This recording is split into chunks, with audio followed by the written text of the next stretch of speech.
Bon, salut tout le monde. Bon, du coup, hier, vous avez reçu notre petite vidéo sur l'échauffement, la petite vidéo d'échauffement que j'ai fait avec mon fils. Aujourd'hui, je vais vous proposer donc un petit cycle d'entraînement, parce que là, tout le monde est confiné pendant au moins 3 semaines. J'espère pas plus, mais bon, on sait tous que malheureusement, ça risque d'être bien plus long. Donc, je vous ai préparé un petit cycle d'entraînement, histoire d'occuper un peu plus vos journées. Donc voilà, je vous l'explique, je vais vous envoyer ce tableau Excel sur Facebook avec justement ces explications pour que vous ayez le moins de questions justement à nous poser à travers vos messages. Donc c'est parti. Ah oui, encore une chose. Donc ce programme, il est plutôt fait pour des personnes, des grimpeurs qui vont jusqu'au niveau 7A, d'accord? Donc c'est un programme d'entraînement qui marche, qui va continuer à vous faire progresser. Mais si vous êtes dans le 7B, 7C, 8A, concrètement, ce sera bien trop facile. Donc, jusqu'à 7A, 7A+, ça va bien. Ou sinon, pour les autres, ceux qui ont un niveau plus élevé, bah, ça va vous entretenir, quoi. Ça entretiendra votre niveau. Pardon. Du coup, ça peut être pas mal aussi, si vous avez beaucoup d'autres choses à faire. Alors, donc, premièrement, donc vous allez avoir l'échauffement des frères Mawem. Donc, vous allez sur la page Les frères Mawem pour regarder l'échauffement, vous le suivez, vous le faites en même temps et ce sera très bien. Ensuite, vous avez un éveil no foot. Alors, l'éveil no foot, c'est donc 15 mouvements sur la barre. Je reste toujours sur quelque chose de très simple, donc c'est une barre. Donc, on n'a pas de prise, on a une barre. Donc, c'est 15 mouvements no foot. Donc là, pour le coup, vous avez juste une barre. Donc, vous allez partir sur votre barre bras tendu et là, on commence. 1, on change l'angle. 2, 3, 4, 5, 6, 7, 8, 9, 10, ainsi de suite, jusqu'à 15. D'accord? Donc là, c'est 15 mouvements où vous partez bras tendus ou bras à 90, bras à 120, comme vous voulez. Mais vous faites 15 mouvements, vous faites des croisés, des décroisés, vous tournez, ce que vous voulez. 15 fois. 15 mouvements, pardon. Du coup, vous avez entre 3 et 5 minutes de repos entre chaque série. Il faut faire 4 séries. Ensuite, une fois que c'est fait, vous avez une demi-heure de repos et on passe à la pyramide de traction. Donc la pyramide de traction, comme son nom l'indique, on monte et on redescend. Donc là, vous allez commencer à une traction, vous allez monter le plus haut possible et vous allez redescendre à partir du moment où vous n'allez pas réussir la série que vous êtes censé faire. Exemple, on lance le chrono, déjà on part toutes les 45 secondes. Je fais une traction, 45 secondes de repos. 2 tractions, 45 secondes de repos. 3 tractions, 45, et ainsi de suite. Et on va dire qu'à 7, je bloque. Donc là, j'ai fait ma 6e traction, ok, 45 secondes de repos. Là, je veux faire ma 7e série, 1, 2, 3, 4, 5, et là, j'y arrive plus. Ok, là, j'ai pas réussi à faire donc la 7e série. J'arrête tout, j'essaye pas de monter pendant 45 secondes, à rester à 90 pendant je sais pas combien de temps. On lâche tout, on attend ces 45 secondes, et on redescend à 6, et on redescend à 5, et ainsi de suite. Donc ça, c'est pour la pyramide de traction. Ensuite, il y a un bon temps de repos. Donc là, vous en profitez pour réviser vos cours, pour travailler tout court. Hein. Profitez-en pour travailler parce qu'il n'y a pas que l'escalade. Il faut aussi penser à la suite. Et la suite, ça va être du boulot pour ceux qui travaillent déjà. Et pas mal de choses à rattraper pour tous ceux qui sont encore en cours. Donc la deuxième séance. Donc on s'échauffe, comme d'habitude. Vous allez sur la page des frères Mawem, vous suivez l'échauffement. Ensuite, on a des suspensions max bras tendus. Donc là, il y a 3 niveaux. Donc suspension max, ça veut dire qu'on y va, qu'on va jusqu'à tomber. Ça ne veut pas dire qu'on lâche la barre, ça veut dire qu'on est tellement fatigué que nos doigts s'échappent de la prise, donc de la barre. Ok, donc on y va jusqu'à la chute. Pour moi, la limite, c'est 1 minute 30. Si vous dépassez la minute 30 d'effort, c'est que l'exo est trop facile. D'accord? Donc on passe au niveau 2 ou au niveau 3. Donc j'ai mis 3 niveaux. Donc là, en termes de série, de toute façon, tout est bien détaillé. En termes de série, il y aura 3 séries de suspension max et 8 minutes de repos entre chaque série. Je vais prendre ce petit manche à balai cassé pour vous montrer en fait la différence entre le niveau 1, niveau 2, niveau 3. Alors le niveau 1, c'est quand vous prenez la barre en pleine main. D'accord? Vous posez la barre sur la paume de la main et là vous fermez donc la main. Et du coup, vous êtes plus sur le poignet que sur les doigts. Ok, ça c'est le niveau 1. C'est le niveau le plus simple pour faire des tractions.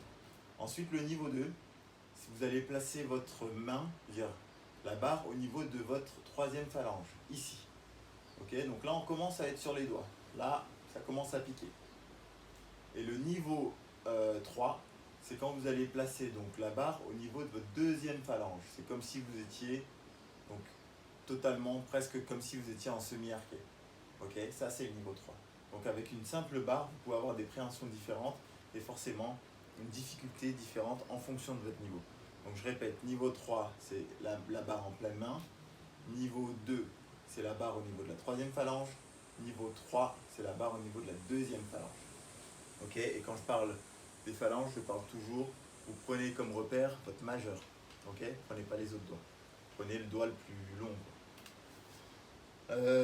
Voilou. Donc, 3 séries, 8 minutes de repos entre chaque série. Et vous prenez, donc vous essayez le niveau 3, le niveau 1, pardon. Si le niveau 1 est trop facile, vous faites le niveau 2. Si le niveau 2 est trop facile, vous faites le niveau 3.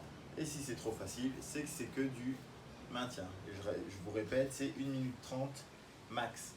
C'est-à-dire que si vous ne tombez pas, vous passez au niveau supérieur. Ensuite, il y a un peu de repos et on passe donc aux gros muscles un peu. Là, c'est plutôt pour les épaules, les grands dorsaux, les biceps. Donc là, on va faire des tractions explosives. Donc si vous avez la chance d'avoir la possibilité de faire des tractions explosives, donc concrètement, comme moi par exemple, ben, vous les faites parce que vous pouvez passer la barre au-dessus, faire la tête au-dessus de la barre. Donc là, si je veux exploser, je peux. D'accord ? En revanche, si vous ne pouvez pas exploser, bah, vous faites au mieux. D'accord ? Vous essayez d'exploser, mais vous n'allez pas jusqu'à vous cogner la tête au plafond. D'accord ? Donc là, pour le coup, c'est de nouveau 3 séries, 5 tractions explosives, 3 minutes de repos. J'ai mis à peu près 3 minutes de repos. Et non, je dis des bêtises. Donc c'est 5 tractions explosives, c'est 4 à 5 minutes de repos. Mais sur chaque traction, il y a un temps. Alors ça, c'est plus pour les personnes qui, pour le coup, qui ne peuvent pas exploser et aller vraiment haut. D'accord ? Si vous ne pouvez pas exploser, il y a un temps de maintien. Donc ça s'appelle du statodynamique. Il y a un temps de maintien de 3 secondes à 120 degrés. Donc vous allez attendre dans cette position pendant 3 secondes et après vous explosez. D'accord ? Et le but c'est d'exploser, d'aller le plus vite possible. Ok ? Ça c'est pour toutes les personnes qui ne peuvent pas aller le plus haut possible. Ceux qui peuvent aller le plus haut possible, vous enchaînez les 5 tractions le plus vite possible en allant le plus vite possible. À chaque traction, vous devez avoir l'envie et le sentiment de vous envoler. Ok ? Et ça marchera. C'est pas la peine de vous laisser, envolez-vous. Donc voilà, ça c'est pour la première journée, le lundi, au cas où le lundi, ce sera la même journée que le jeudi. Ok ? Donc lundi, jeudi, vous faites les mêmes séances. Ensuite, le mardi. Donc le mardi, la même chose le matin. Donc rien de spécial, c'est toujours la même chose le matin. Ensuite, l'après-midi, donc par rapport aux suspensions max, elles vont se faire à 90 degrés. Donc c'est les mêmes suspensions avec niveau 1, niveau 2, niveau 3. En revanche, au lieu de faire vos suspensions bras tendus, vous allez faire vos suspensions bras à 90 au max. Donc niveau 1, je vous rappelle, c'est la barre en pleine main. Niveau 2, troisième phalange. Niveau 3, deuxième phalange. Et derrière ça, on repasse au gros muscle. Mais là, on ne va pas faire des tractions explosives. On va faire de la pliométrie un peu. Donc là, ça va être 3 séries, 10 secondes d'effort par série. La même chose, à peu près 8 minutes de repos entre chaque série. Vous allez vous placer à 120 degrés. Et là, vous allez faire des petits mouvements pendant 10 secondes, à monter à 90, redescendre à 120, le plus vite possible. Hop, hop, hop, hop, hop, pendant 10 secondes. D'accord ? Donc le plus vite, on y va. On y va à fond. Le but étant d'aller le plus vite possible. Et là, vous allez justement péter des fibres et gagner justement derrière en puissance et en force pure. Voilou. Donc cette séance du mardi va être la même que le vendredi. Alors, donc là, vous avez le planning. Forcément, vous pouvez l'adapter, il n'y a pas de souci. De toute façon, vous faites bien ce que vous voulez. En revanche, vous avez une trame. Ok ? C'est pas la peine d'aller chercher énormément de diversité dans vos séances parce que sinon vous n'allez pas énormément progresser dans les domaines que vous allez travailler. Donc cantonnez-vous à des choses qui sont très simples. C'est pour ça qu'il y a 2 mêmes séances dans la même semaine. ok. Comme ça, vous allez voir vos progrès semaine après semaine et du coup, ça va vous motiver à continuer. Notamment, là, vous pouvez voir des progrès très significatifs directement sur les tractions, sur la pyramide de traction, ok, et directement aussi sur votre temps de suspension max. Vous allez vous voir progresser et du coup, ça va vous motiver à continuer. Et c'est hyper important d'avoir du concret. Par exemple, si je vous donne un exemple, faire une séance d'abdos, voilà, le concret, ça va être que finalement, un jour, vous allez vous sentir mieux. Mais il se peut que le lendemain, vous allez vous sentir un peu moins bien, mais vous n'aurez pas justement cette chose concrète, vous n'allez pas savoir si vous avez vraiment progressé. Pour le coup, là, avec le temps, parce que le temps, c'est incompressible pour le coup, si vous passez de 30 secondes de suspension à 45 secondes de suspension, vous allez être fier de vous et vous allez continuer. Voilà. Quoi d'autre? Alors pour les séances, pensez bien, il faut manger. Donc j'ai mis la première séance, le premier échauffement à 9h30 et le deuxième échauffement, donc la deuxième séance à 14h30. Pensez à manger 2 heures avant. D'accord? Il ne faut pas commencer une séance en ayant le bide plein parce que d'une, vous allez réduire votre performance, vous allez être moins en forme, vous risquez d'avoir des crampes d'estomac, ça va être totalement inconfortable. Donc faites en sorte de manger 2 heures avant, histoire d'avoir le ventre le plus léger possible avant le début des exercices. Voilà, bon, j'espère avoir été clair. Encore courage à vous tous. Je vais essayer de poster, bon là vous avez un planning type que vous allez pouvoir moduler comme vous le sentez. N'hésitez pas à rajouter des exos, à enlever des exos, à en mettre d'autres, à le partager justement, partager votre planning. En tout cas les exos que vous pouvez intégrer dans ce planning avec toute la communauté des frères Mawem, avec toute votre communauté à vous.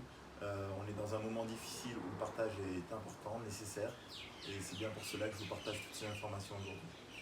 Allez, soyez forts et à bientôt. Bye bye.